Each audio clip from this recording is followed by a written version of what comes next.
Selamat berjumpa kembali Bapak Ibu, Saudari-saudara, umat beriman yang terkasih dalam Tuhan, para sahabat dan pendengar setia Renungan Mutiara Pagi dimanapun Anda berada. Terima kasih kepada Anda sekalian yang dengan tekun dan setia mendengarkan Renungan Mutiara Pagi tiap-tiap hari. Hari Senin, hari ini maksud saya hari Kamis tanggal 3 Februari 2022. Saya Agus Desaser mengajak saudari-saudara para pendengar setia merenungkan Injil Markus bab 6 ayat 7 sampai 13. Kita mendengarkan firman Tuhan. Dalam nama Bapa dan Putra dan Roh Kudus. Amin. Sekali peristiwa Yesus memanggil ke-12 murid dan mengutus mereka berdua-dua. Ia memberi mereka kuasa atas roh-roh jahat dan berpesan kepada mereka supaya jangan membawa apa-apa dalam perjalanan kecuali tongkat. Roti pun tidak boleh dibawa. Demikian pula bekal dan uang dalam ikat pinggang. Mereka boleh memakai alas kaki tapi tidak boleh memakai dua baju.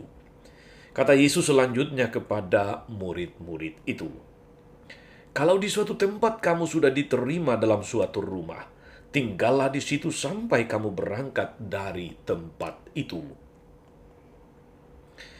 Kalau ada suatu tempat yang tidak mau menerima kamu, dan kalau mereka tidak mau mendengarkan kamu, keluarlah dari situ. Dan kebaskanlah debu yang ada di kakimu sebagai peringatan bagi mereka." Lalu pergilah mereka memberitakan bahwa orang harus bertobat. Mereka mengusir banyak setan dan mengoles banyak orang sakit dengan minyak dan menyembuhkan mereka. Demikianlah sabda Tuhan. Bapak Ibu Saudari-saudara, umat beriman yang terkasih yang diberkati oleh Tuhan kita, Yesus Kristus. Hari ini kita mendengar Yesus yang memanggil dan mengutus para rasul, para murid pergi berdua-dua. Bahwa mereka dipanggil oleh Tuhan Yesus, kemudian dibentuk dalam kebersamaan dengan Yesus, lalu diutus.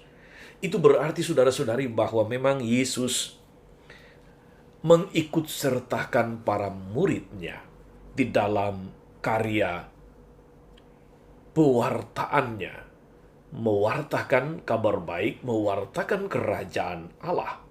Dan dalam pewartaan tentang kerajaan Allah itu, saudari-saudara, kita mendengar bahwa Yesus senantiasa mengajar, kemudian memperlengkapi, meneguhkan pengajarannya itu dengan mujizat-mujizat. Baik itu mengusir setan-setan, mengusir roh-roh jahat, menyembuhkan berbagai macam penyakit. Yesus datang sebagai sang juru selamat. Sebaliknya, roh-roh jahat, setan-setan, iblis ingin manusia binasa. Dan dalam tugas pewartaan, dalam karya besar itu, Yesus mengajak para murid untuk berpartisipasi. Kita mendengar saudari-saudara, Yesus mengutus mereka pergi berdua-dua. Tidak dibiarkan pergi begitu saja, tapi mereka, para murid, diperlengkapi dengan macam-macam kuasa, macam-macam daya dan kemampuan untuk membuat tugas perutusan mereka berhasil. Kitab suci saudara-saudari menerangkan bahwa roh jahat, iblis, selalu ingin menggagalkan karya keselamatan Tuhan. Selalu ingin manusia binasa. Itulah program kerja iblis. Sebaliknya, program Yesus adalah supaya manusia selamat. Untuk itu, kepada para murid yang diutus pergi berdua-dua, Yesus memperlengkapi mereka dengan segala daya, kuasa, dan kemampuan untuk mengusir roh-roh jahat. Kitab suci menerangkan bahwa roh jahat pertama-tama itu adalah setan-setan atau iblis. Dan kemudian segala perbuatan iblis, karya setan yang muncul dalam macam-macam situasi seperti dosa, orang jatuh dalam dosa karena lebih mengikuti bisikan setan atau iblis.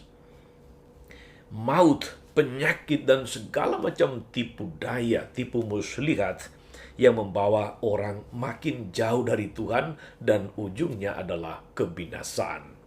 Saudari-saudara umat beriman terkasih dalam Tuhan, Kitab suci juga menerangkan bahwa perlawanan terhadap roh-roh jahat itu bukan perkara yang mudah, bukan perkara gampang. Karena itu sekali lagi Yesus memperlengkapi para rasul, para murid dengan kuasa, dengan kemampuan untuk mengusir setan, untuk menyembuhkan berbagai macam penyakit dan kelemahan. Dengan cara ini, saudara-saudari, Yesus hendak mempertegas atau menjelaskan bahwa para murid harus pergi dan menghasilkan buah dari pewartaan mereka. Mereka diutus berdua-dua karena memang Yesus mau bahwa mereka tidak boleh berjalan sendiri-sendiri. Mereka harus selalu berjalan di dalam kebersamaan, di dalam komunitas. Mereka harus ada di dalam kelompok minimal 2 orang tadi. Untuk berjalan cepat, orang bisa berlari sendiri, seorang diri. Tapi untuk sebuah perjalanan jauh dengan tujuan yang tidak instan, orang perlu berjalan bersama. Itu sebabnya mengapa Yesus memilih ke-12 murid, ke-12 rasul, dan lalu kemudian mengutus mereka pergi berdua-dua. Dengan demikian, saudari-saudara, Tuhan Yesus memang ingin menunjukkan kepada kita dimensi kebersamaan dan kerja tim sejak perutusan perdana. Ia paham betul dan memiliki maksud yang kita hendaknya ada di dalam kebersatuan dengan umat lain di lingkungan, di paroki, di wilayah, dalam kesatuan dengan pimpinan gereja setempat, yaitu uskup-uskup di keuskupan masing-masing.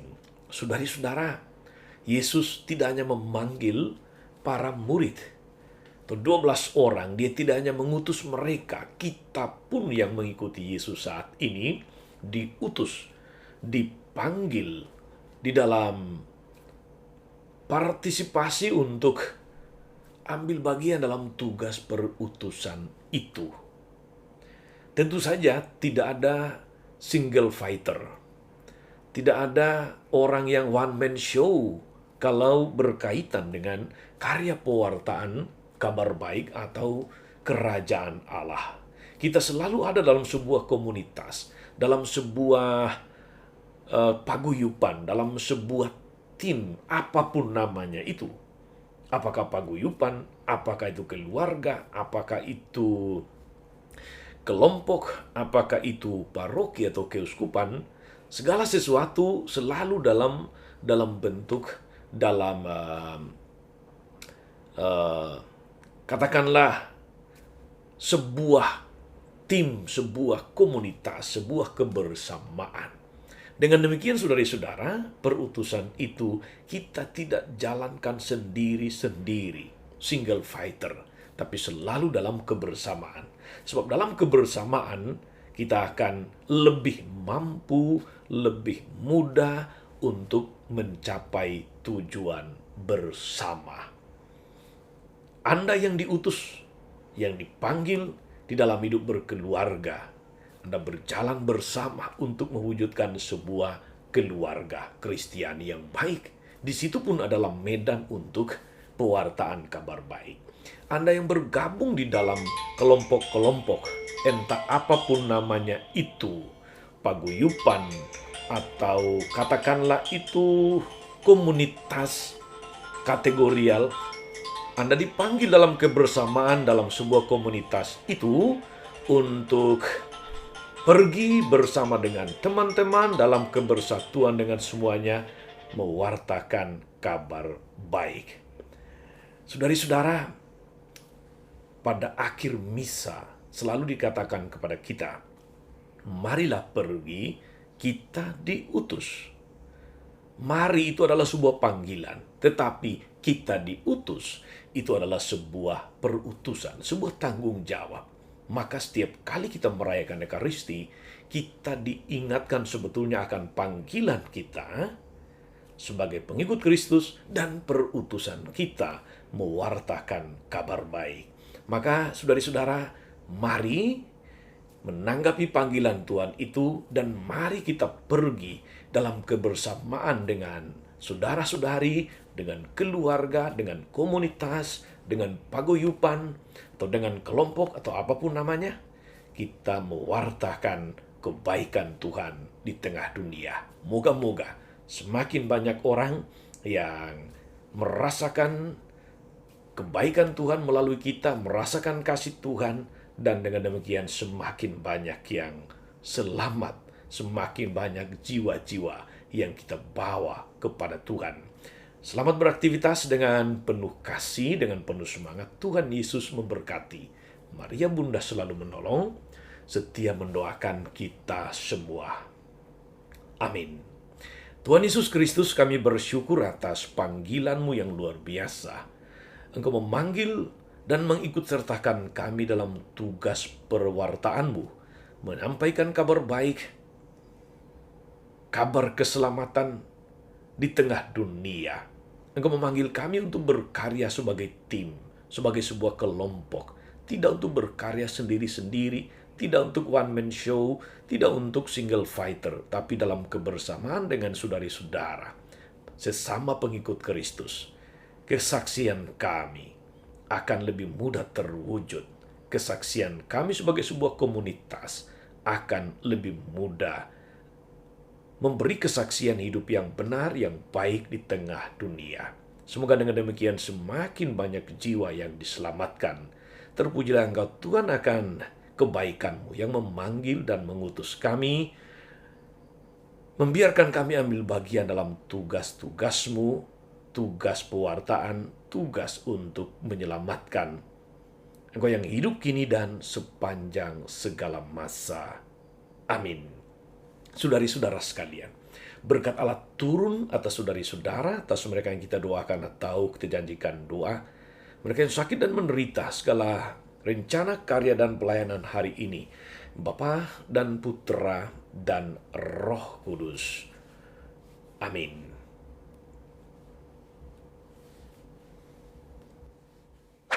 Jangan lupa like, subscribe, nyalakan lonceng notifikasinya. Salam 52, Tuhan memberkati.